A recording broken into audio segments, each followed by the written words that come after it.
welcome to today's episode of The Square. We are on the road again. We are in the LA office, and I'm here with Anthony Wang. Thank you so much for being with us, Anthony. Pleasure to be here. And this office is one of my favorites, not just because of the design and decor, but the people that we get to meet. And I love the California weather compared to Texas. It is so much cooler. But you have, speaking of cool places, you've been kind of all over the world and kind of had all these different experiences before you got to Corgan. Yep. And before we jump into hearing about all that, I've got to know, like, what's something that you do that has nothing to do with design and architecture? I always loved sports until now. Until now? Until now, because I'm a little older and getting different pains from different sports and stuff. So you liked playing sports? Yeah, semi-competitive. You know, I play softball. I play that in New York as well as here. Awesome. Since school, that I play pretty competitive. There's an architecture league here. That's and cool. that I didn't think was competitive enough, so I did not play in that. I played in the city league. It wasn't up to your bar. No, so that's fun. I also used to play basketball. Okay. I still ride my bike on the weekends, on and off. Before I started Corgan, I actually swim once a week. So, wow. So I used to be able to do. Like you were always doing something. Yeah, until now. Was that something like as a kid you were always just active and playing sports and it just stayed with you? I think so. It's just like one of those things that I like doing. I don't like going to the gym because it's kind of stationary in one place. But you know, swimming, hiking, whatever out there, being outside. Even as a kid, learning how to play baseball, you know, for the first time, all that's fun. So playing sports it's one of those things that I always enjoy. Yeah. So tell me a little bit about growing up. So I was born in Taiwan, in a little town. Most people from Taiwan are from Taipei or whatever. I actually grew up in Taitung. Okay. Which is like the east part of Taiwan. All right, how small are we talking here? It's really small. I think the whole city has one traffic light. Okay, so small. I got you. It's really you. small, and we basically, you know, gone around everywhere with bicycle. I used to be. I have a sister, so a lot of times when we go out, my dad would take me on the bike, and my mom would take my sister on the bike, or vice versa, and that's how you got around. That's how we got around. So what are some of the fondest memories you have growing up there? Wow, lots. The food there is great. The open market, everybody knows everybody. So you'll walk by, and the vendors will say, "Hey, Mr. Wang, Mr. Blah, blah, whatever. Yeah. We have this special today. You know, it's actually especially good." Yeah. And also just growing up there, we never have to think about our safety. You know, we play out in the farm field, the sugarcane field, out catch fish, butterfly, dragonfly, you know, all that stuff. So all those things is pretty unique compared to most people's childhood. And one day, I like to, if possible, retire back there. So it's kind of like the whole circle. The full cycle, yeah. Was there a point in time growing up where you realized you really enjoyed design or architecture? I didn't know about architecture, but I always knew that I loved to draw. If you look at any of my notes from elementary school through college, my notes will be here, and then there will be a bunch of scribbles around my notes. And it's been like that all the time. I wasn't really exposed to architecture. I was talking to someone yesterday until second semester or senior year. So really? It was pretty late. I did not know what architecture is about. I just know that I like to draw. Yeah. And I was pretty good in math. Wasn't great. For a while I thought I was going to be an engineer in high school.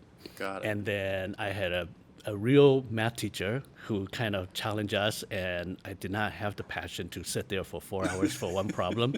And I see some other people did. Yeah. And I said, no, I may be pretty good at this, but I really didn't have. But I don't want to be a mathematician. I didn't have the passion to sit there, and then if I do that, if I'm trying to send something to Moon, it may end up in Mars or somewhere else. So I said, nah, that's not me.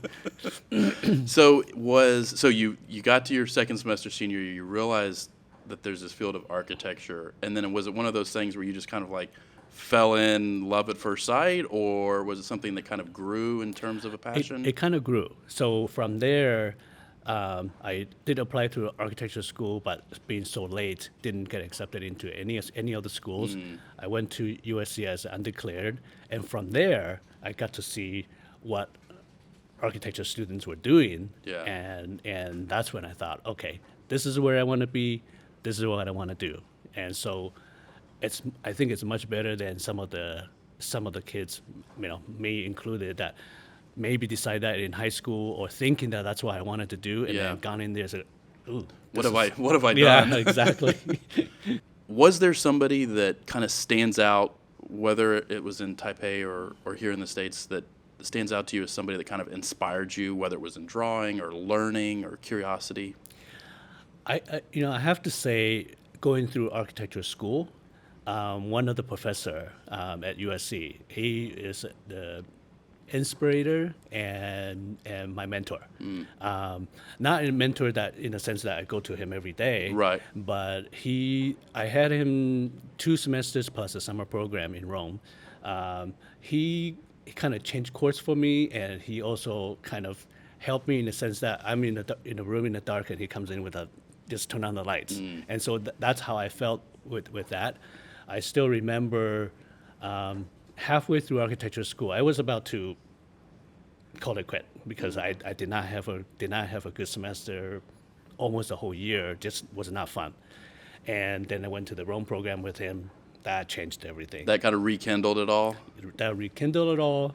And then also during thesis, I had him for thesis, and I was struggling for some kind of design over spring break. He came back and just showed us some of the slides of the Greek temple that he just visited, and again rekindles everything. I mean, those are the inspirators, And I like to be like that with some of the younger architects to help them to get excited with things, because that's how I was impacted. That's awesome. You've been exposed to a lot of different kind of schools of thought when it comes to architecture and design, different companies that you've worked with. You started at IMPay. What was that like?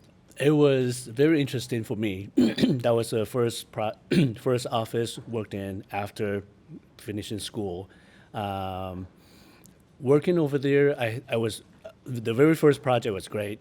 I was on a very small project, which is unique for that office. We only have 4 people on that team. Normally, it's 8, 10 or more. Yeah. Sorry. And that one, I got to kind of learn some of the technical things. And then while being in the office, I know geometry is the big thing. Everything works with geometry. And then I also figured out it's really intelligent because geometry has a finite answer, whereas the rest of the architecture has no finite answer. Once you are set with that form and you just continue to work with that, and it's geometry. It's either that way or that way. It don't have any other ways. Yeah. And they figure out a way how to do it, and it's kind of funny. Different partners have a different geometry that they follow. Really? Yeah. I am, who's really, really brilliant. I'll get back to that a little bit later. His geometry is, to me, was like the 60-60, the equilateral triangles. Okay. And many of the things either triangles like that, or it becomes a parallelogram that forms that. And then a lot of the modules that we use is kind of based on that. Harry Cobb, on the other hand, is also using triangle, but it's a diagonal of double square, and also has this magic to it, and all his buildings is kind of following that particular module. And Jim Freed it's a kind of combination of different things that he's on his own. So it was interesting for me to kind of learn that at a very young age, how geometry is important to the firm, and how each one of them take that. And one of the big thing I also learned is that over the years, they have perfected many things, including concrete. Something I didn't realize at the time, and then when I look back, I was going, wow, all these years that they experiment with all the different concrete, that's why you get that kind of super fine product that you get at National Gallery or the Louvre and stuff like that. So pretty impressive. Now going back to the IM experience, I got to work with him on a very small project, which is only a plaza for a IBM complex in somewhere in Georgia. And what I was given was like a drawings that somebody had attempted before, and I took that, work on nights and weekends. That was the deal, and did a proposal. And we were in for the very first individual meeting with him was 3 of us, myself, and the project manager. And I put the drawings on there, did all the work, and he came in and looked at the drawings. Less than 10 seconds, shake his head, says, doesn't work. And then I was going, and out on the exterior, I was smiling and said, okay, what doesn't Inside, it work, you were just right? crushed. And then inside I was like, what do you mean it doesn't work? I spent a lot of effort on that, right? And then he goes around and explain why it doesn't work, the scale and this and that. I was just, my jaw was just dropping. It's like, wow, I'm here 10 minutes with a master, and I learn so much more than I have a year and a half out in the studio. Yeah. And so you can just imagine the people that work with him directly on certain projects, and there's a certain charm and certain talent that he has and influence in us. In a lot of offices that you go to, they have to make their employee to work late and this and Right. that. And with him and most of the office, you really want to just be You just there, wanted and to be you doing want to it. be there Yeah. to really perfect the product because that's kind of culture that we get. I love that he took the time, even though, I mean, as a master, he immediately knew why it may not work, but he took the time to go through it with you instead of just being like, it's not going to work and walk out, right? Back to your idea of mentorship, there's almost that idea of mentorship where he explains why it doesn't work, and then instead of being completely defeated, it gives you this motivation to go back to the drawing board and try again. Yeah, I think that he's also quite charming. I mean, you saw the Meyerson Symphony Hall over Yes, there, yes. and then there's a story on that too. That was happening when I was in the office. Really? And then I remember the original budget on that was $50 million, and he was and it was not the design that he wanted. Well, no, actually.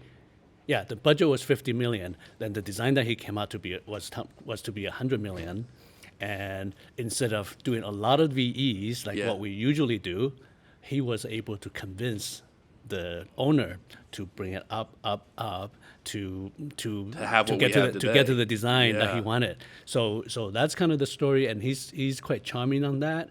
And so he can charm with the client. He can charm with the people that work in the office to say, hey, this is really good, and if we do a little bit more, it's building that type the of thing. value. Yeah.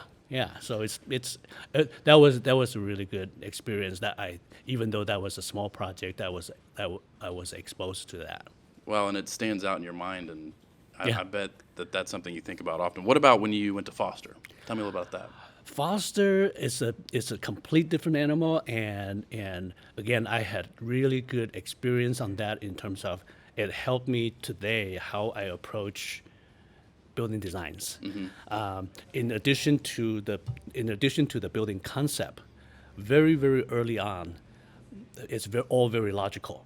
And then that might be the British way of doing things. So we understand the structure, we understand the services, which is mechanical, electrical, plumbing, and all that. And we actually have a zoning diagramming section and plan so that there's no conflict or less conflict on that. So in that sense, that was really amazing. I also learned a lot of things that for me is what not to do. The office is so talented, and the competition is very, very strong. And to the point that I felt a little bit strange where somebody on the same team said, "Oh, no, your pipe are not going through my space." And so that was a little bit an eye-opening. It's like, I thought we were working on the same project, right? And so that kind of competitiveness, I understand why they want to make it competitive, right? But to the extent like that, to create that kind of culture was something I was going, I don't know if I'd like working in an office like that. There's pros and cons to both of that. Right.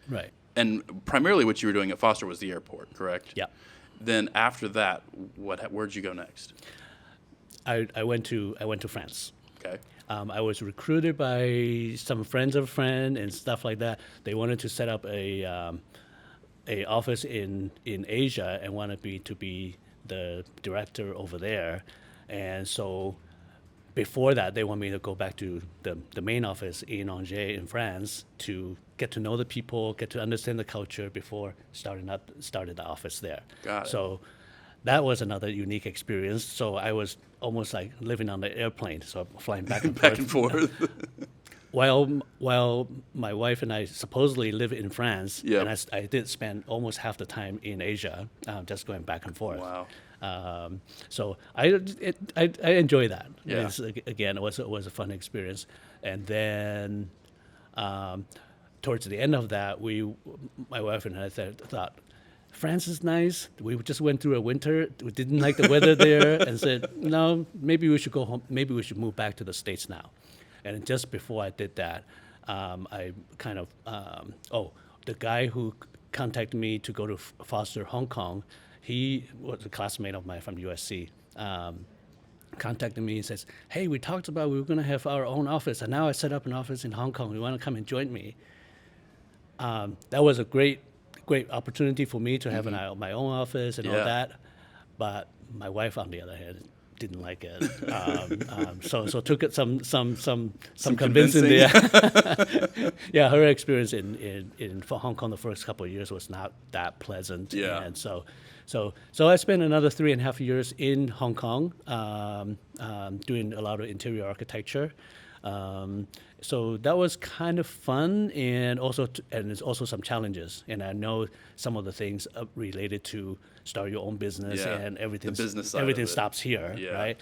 And the most difficult thing for me for that was the cash flow, as well. And the other challenge was when we had to let people go, and that was the tough thing that I learned on that, and said, no, I don't want to be there anymore. It gives you a whole new appreciation for the HR department and the marketing department and the accounting department.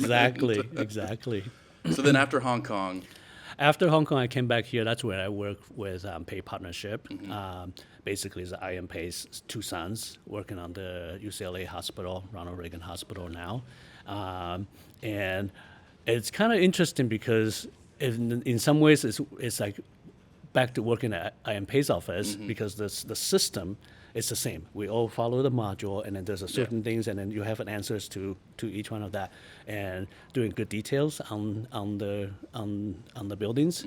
So that was that, and then I spent basically about 3.5 years on that, and towards the end of that, things are under construction, and we were the design architect, and I was sitting in a trailer. They didn't have much to do all the time, and so some of the time I was busy looking at the submittals, and some of the time I had nothing to do. So the time that I had nothing to do, I said, time to move on. That's when I went to MRY. and all along you're working on these different kinds of projects, which we're gonna talk about in a second. But that you get to MRY, tell me a little about some of those projects, because you did some stuff in Shanghai, you did some stuff in Kuala Lumpur, is that right? Yeah. All those projects are with MRY, and so at MRY is where I kind of start doing a lot more education project. The first project is the Duke University. It's a laboratory building. I'd never done a laboratory building before that, and I remember having some heartache getting the estimate at where the mechanical was super high. I was going, this doesn't make any sense. And then later on I learned, it makes sense because it's a lab. Yeah. But I was comparing that to other building types. So that's where I kind of learned a lot of the education stuff. MRY for the university work for many years, that's kind of their bread and butter. For a long time, they didn't even have to do any kind of marketing work. The phone would just ring, and then people would ask them to do this. And and so that's where I did most of my education work there. And now, was there something drawing you to education work, or that was what was available at the time, or? Well, at MRY, I would say more than 50%, maybe 60% of the work is education. I did do other work there. I have some major master plan projects in Cayman Islands and China. But education is one of those things that that we have a lot Yeah. of those type of projects. And also when I was at IM Pace office, that was something I was going, oh, I wish I was working on one of these education projects, because it's very different from the developer-driven project. And working in education and commercial, there's a big difference, especially on higher ed. Yeah. And one thing that really make me enjoy working on a higher ed project is that we're dealing with really smart people. Yeah. Right. They're not just talking about, okay, I want to make this much dollar at the end of this project. Right. They just are looking for a facility, and they figure out how the best way to teach the students. There's an intrinsic value to it. Yeah, and even though they don't understand how to put a building together or anything related to the buildings, but they really want to create something best environment for students to learn, best environment for them to work, and overall they just most of them are professors, and they're just very nice people. Yeah. Compared to some of the commercial clients. Yeah. Where the end goal is very different. How do you feel like the from a design perspective, the work that you did on the commercial and the aviation type projects, among others, kind of influenced your perspective and how you created designs for the education sector? I think they're quite different. As you understand, as you know, that different sectors, the approach is quite different. Sure. Obviously, every type of building you want to be as efficient as possible. Sure. And that is much more talked about in the commercial front. I remember at IM Pace office, we have this kind of funny geometry that's not very usable, and we sometimes kind of step back and says, that may not be the best thing for the client. Right. And sometimes that may be an issue from the client. Says, well, I got this little funny angle that I can't use. But those are the things that we talked about in the commercial front. On aviation, the scale is just totally different. Yeah. Right. It's almost like designing cities. Right. And on the healthcare front, my experience was mostly the public spaces. So I wouldn't know much about the patient room layouts and stuff like that. There were other people better than we are doing those. And so our things was about people's experience, and that ties a little bit together. Well, I guess it's all the same about people's experience, specifically aviation, healthcare, and education. There's a lot of that. You come here, how do you experience the space? Healthcare and education is something that you have much more repeated experience. Yeah. They have a very direct effect on the people that inhabit them. Right. And so it's based on that, and a lot of them, I think, on education a lot of them is on the pedagogy of how things are being taught. And right now, if you talk to anybody in education, everybody wants this kind of flexible spaces, because those things change so fast that once you build these walls, they think, oh, the room is either too big or too small. Totally. And so that is one of those things that we focus in the last many years on trying to, how do you figure out a way to make the buildings flexible? And I can get into like the example of the business school that we did for Asia School Business in Kuala Lumpur. Early on when we were doing the programming, and we kind of know these are the type of spaces that they need for how many people, but they didn't know if they want to have a tier classroom or a flat classroom or something like that. So on the design, very early on, when we're doing the programming, kind of stacking those kind of spaces, we have these kind of modules.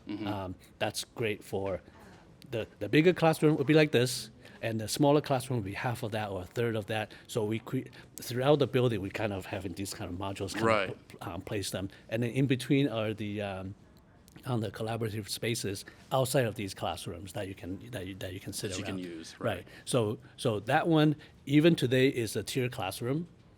They can change that to a flat, or they can change that to 2 or 3. We did those kind of study early on. So those things helps a lot on the education front with all these flexible spaces. Well, and you're able to look now and see that it had the flexibility that you hoped it had at the beginning, even today. Yeah. Yeah. Tell me a little bit about the Shanghai Tech University project, because that was huge. That was, 5 colleges and a student center and a library and housing. I mean, it was just a massive project. Yeah, as you know, it's pretty typical for China. It's hard to get a small project. Yeah. Done, right? Once you do anything, Everything's big. Everything is big, and that one is just kind of landed on our lap in some ways. I'll give you a little history behind it. So we just got a phone call and from somebody saying that they were thinking about doing the IT college, and the reason they call us because one of the chairman's assistant happened to have gone to MIT Sloan, and we just did a building there, over there. So they looked us up and says, this is a nice building. We'll contact this architect, and so that's what started. And they said when we send them our the company experience and profile, they say, oh, you guys do master plan. These guys actually, they point out to the client, these guys actually, want to do the master plan. We're just one of the college in the master plan. Would you be interested? I said, sure. So we had no idea who who the clients were. Yeah. And then we got in a conversation with the client, and we went over there, and so they invited us. They wanted to do a master plan study. I said, great. And they were going to pay us to do that, which is pretty amazing for China. Yeah.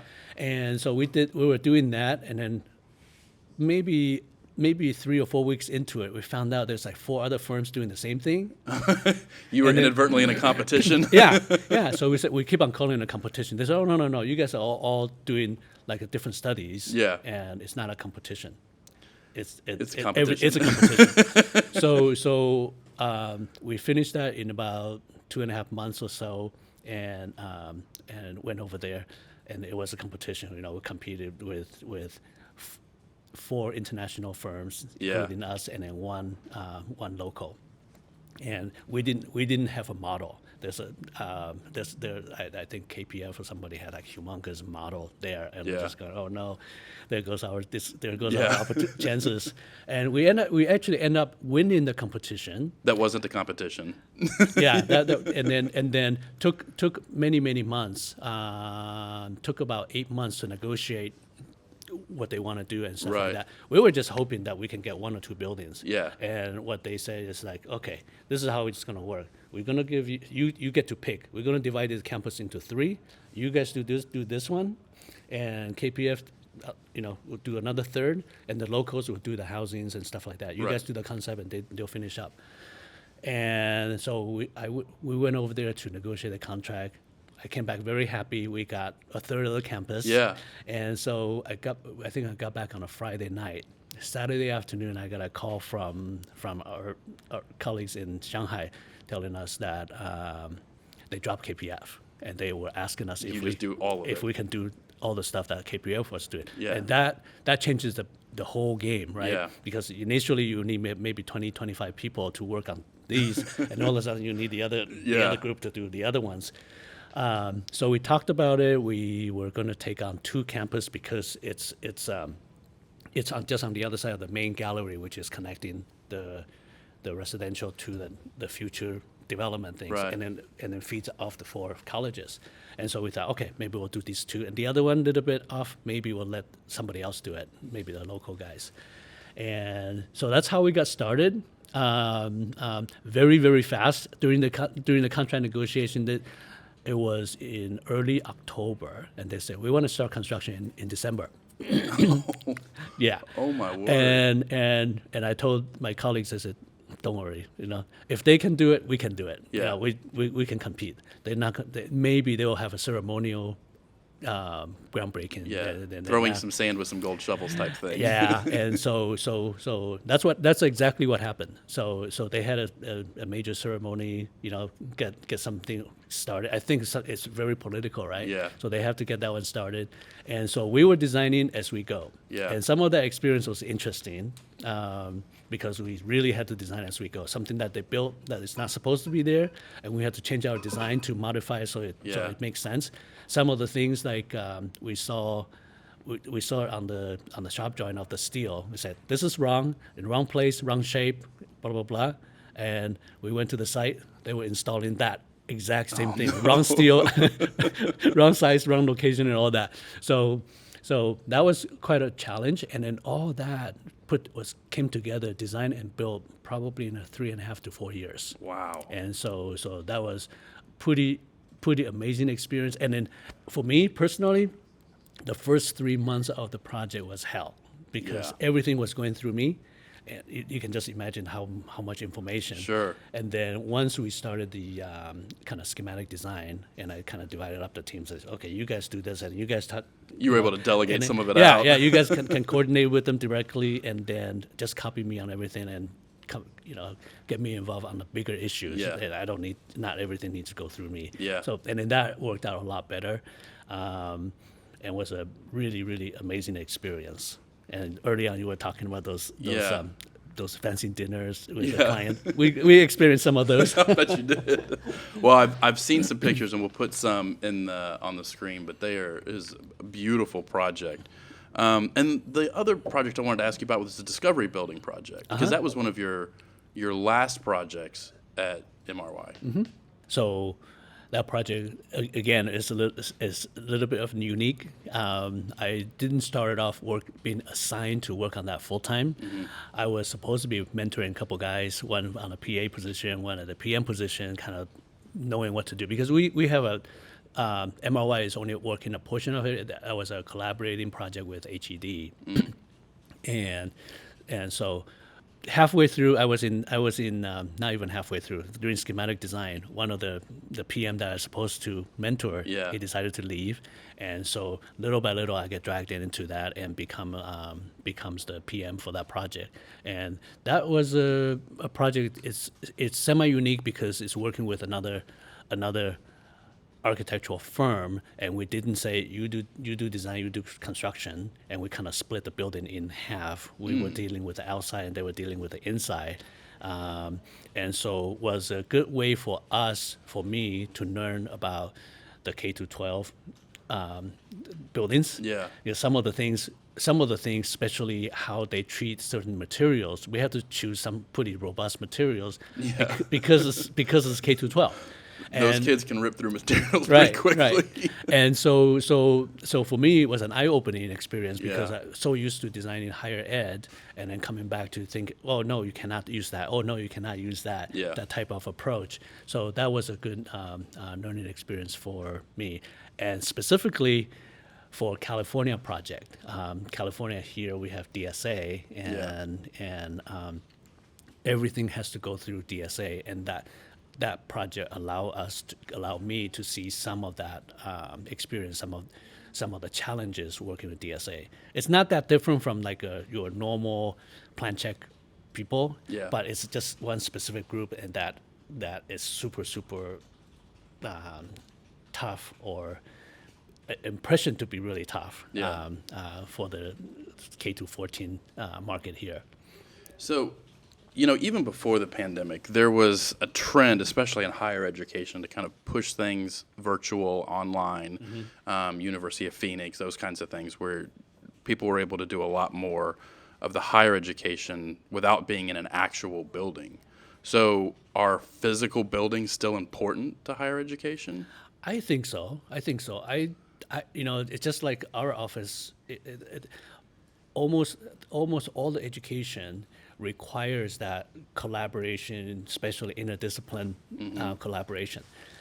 And if you do that from home or from your dorm, maybe the dorm is a little bit better because at least you're exposed to other people. Yeah. But from home, you just cannot. You can't get the same thing. Yeah. So I don't think it's going to affect the new buildings going forward.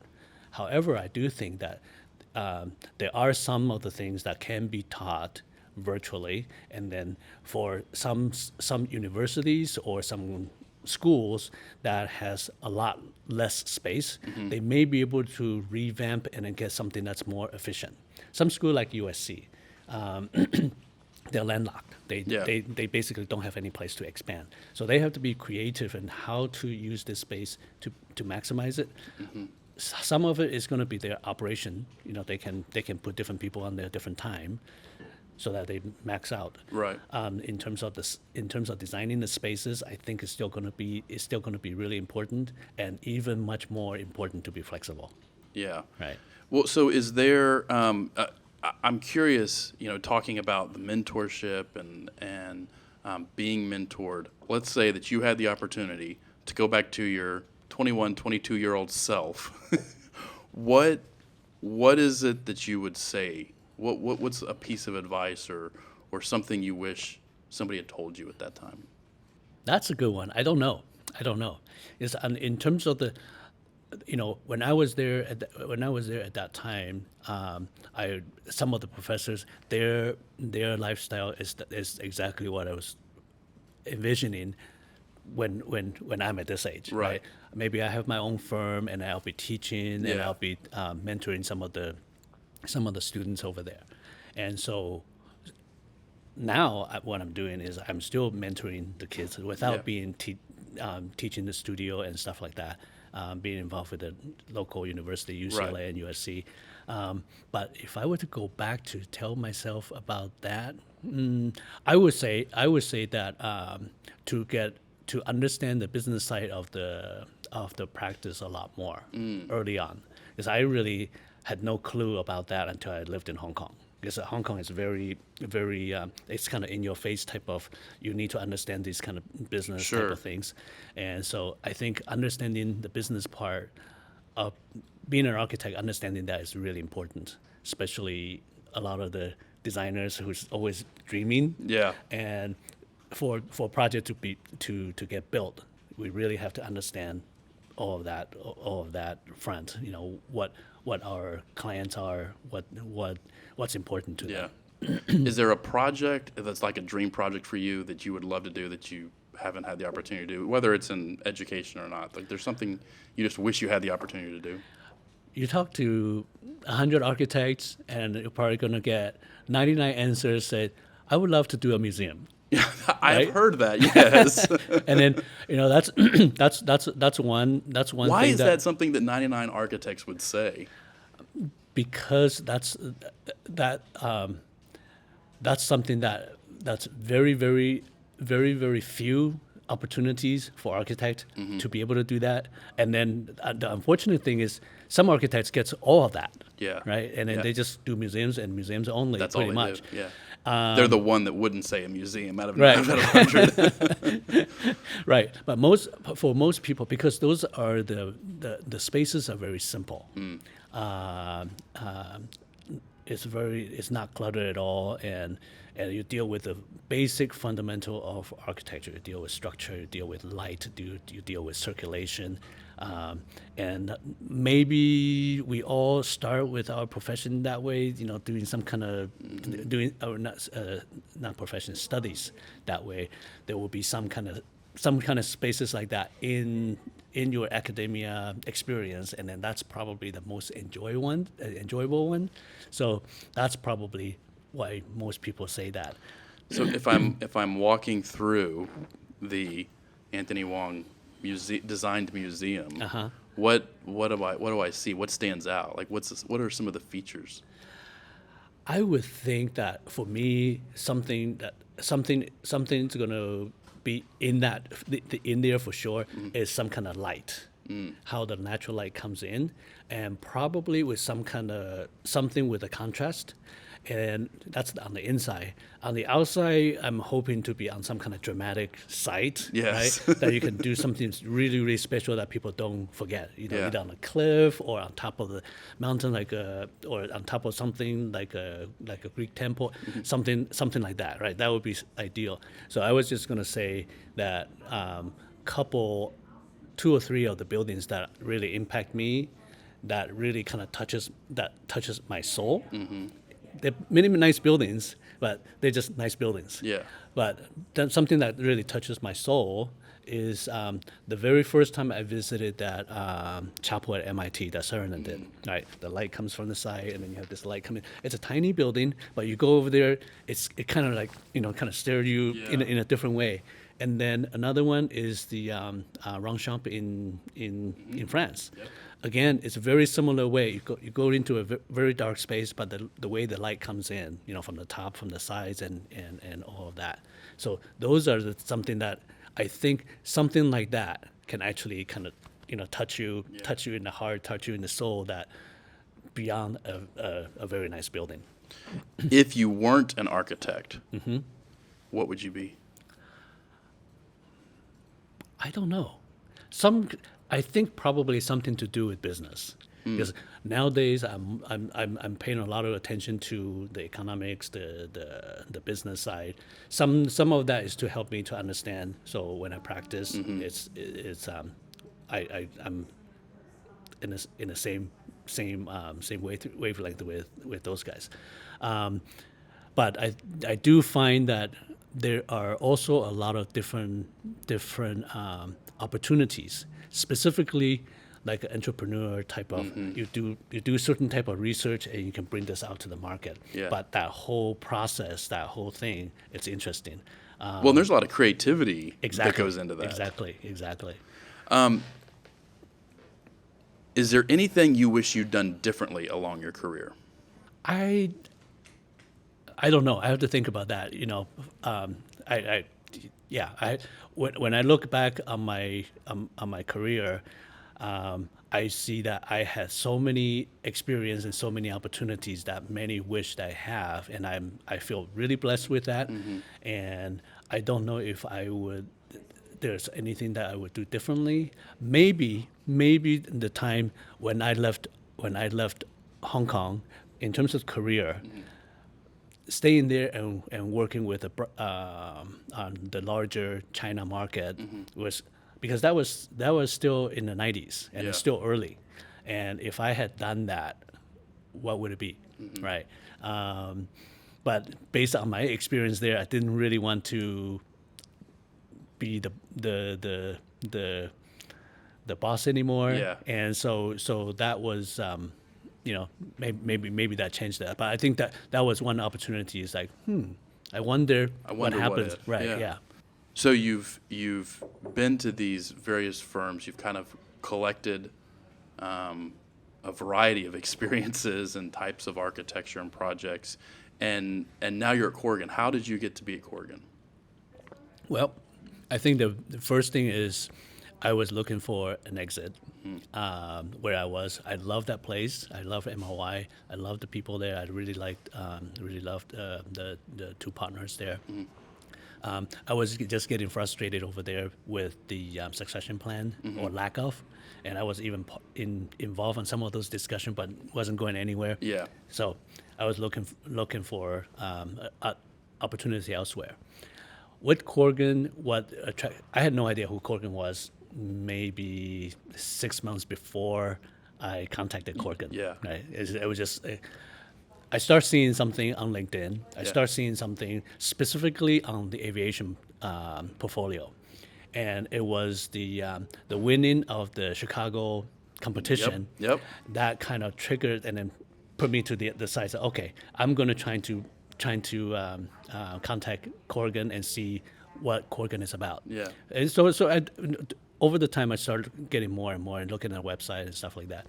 And when I talk to people, especially here, nobody knows about Corgan. And even the recruiters, they have no idea.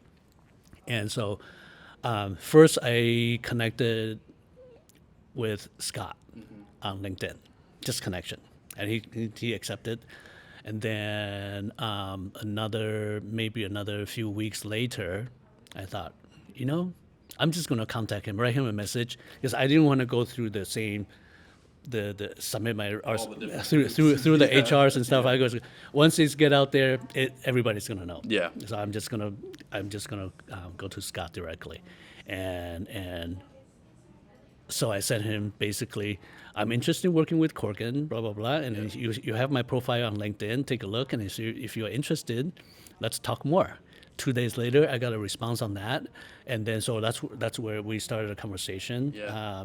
I express where I am in architecture, where I like to be, what I like to do, and then Scott and Steve also say, from the Corgan side, what Corgan is looking for and stuff like that. So initially, it wasn't like a perfect match immediately, and then time, one meeting after another, we kind of come closer and closer and closer. And Scott was great, not pushing. Yep. And then at the end of each one of the meetings we had, and we'll communicate and says, so would you like to move on to the next step? Yeah. Yeah. So that's how I got to Corgan, and very unique way, not going through the usual way, the traditional way. Yep. Yeah. So again, that's an interesting story. Yeah. How has Corgan been? Because you've been at Corgan for 2 years now. 2 years now. Yep. How is that? What has that last 2 years been like?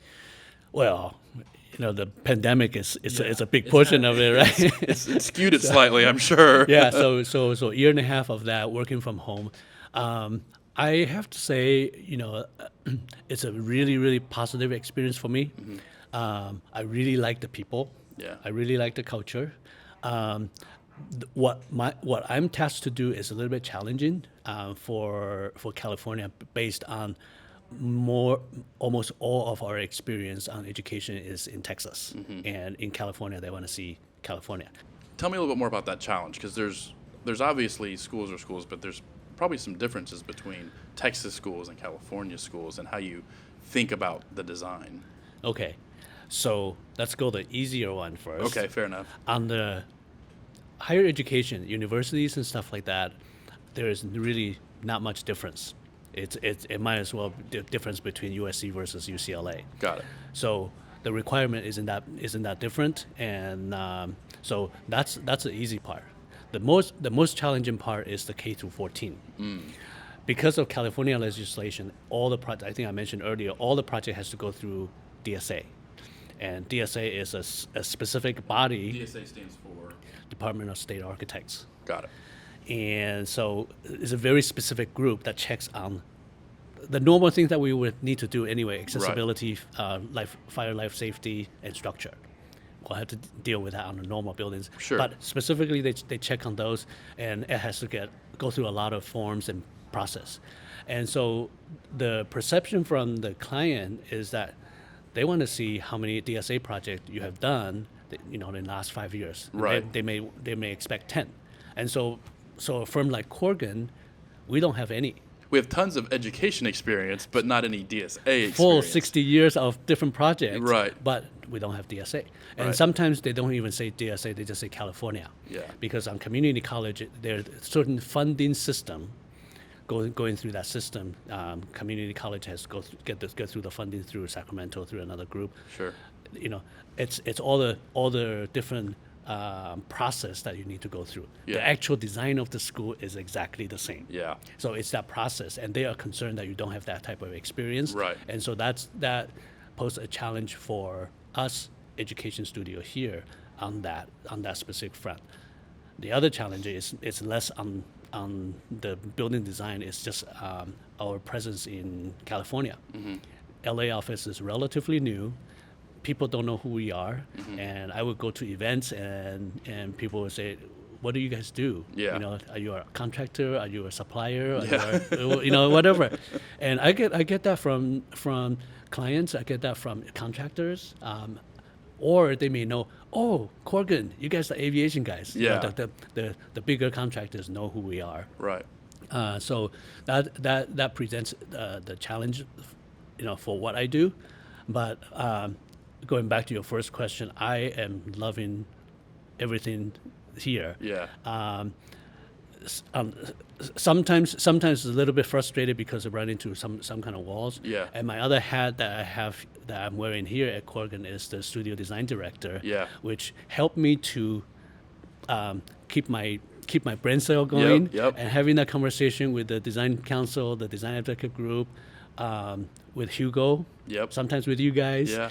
And just those kind of discussions, and I was involved on some of the critique on the education projects in Texas, and those are the things that's kind of keeping me going. Yep. They give you the fuel to go do the rest of the items. Yeah, because I mean, sometimes on some of the, because we're taking on a lot of smaller projects here. Yeah. And some of those just kind of filling up forms and then doing something really almost no architecture involved, right? And you're doing that for weeks and months.